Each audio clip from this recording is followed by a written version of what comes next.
Hey guys, welcome back to Free Car Repair. Today will be super helpful video to any of you guys having a Ford F-150 generation from year 2009 to year 2014. If you guys need to find where the switch for the where the fuses for the driver's seat power switch is located, you have up to 2 fuses that you need to check.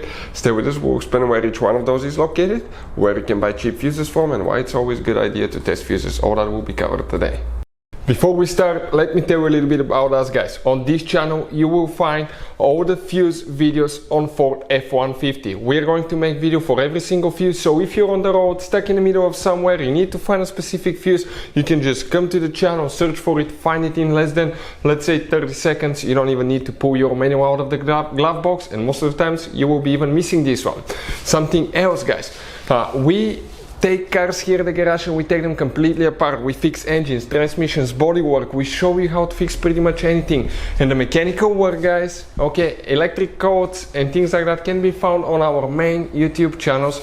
Those are our older channels, and this one is our new channel where we're going to share just fuses, so we can make it really convenient for you to find the information that you need.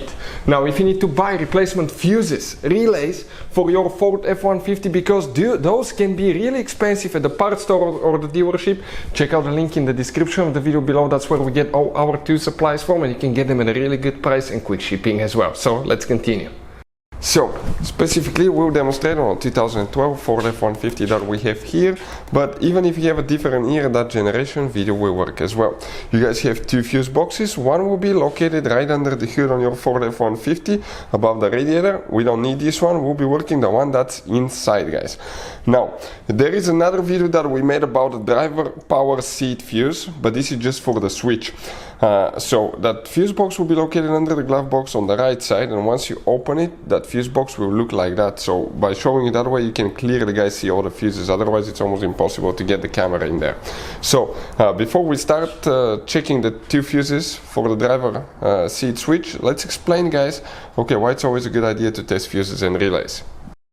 So let me explain why it's super important, guys, to test fuses. Fuses, not often you can see if they're burnt or they're good. Sometimes they may seem perfectly fine, you think it's a good fuse, you put it back in, and you end up spending money and time on parts and problems that do not exist, guys, when all you had to do, test your fuse, find out it's bad, replace it, fix your problem. So we will have a video how to test a fuse, okay, different kinds of fuses, and how to test relays, guys. We're going to put the link in the description of the video below, specifically to that video. Please check it out.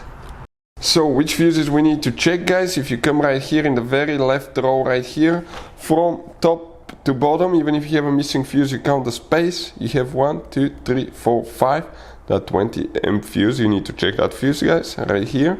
And then you need to go to fuse number 7, 6, 7, that's 7.5 amp fuse. So this and this fuse, these 2 fuses needs to be checked. If you need to buy cheap fuses, we'll put the link in the description of the video below where you can get them at a good price. Thank you for watching and see you guys next time.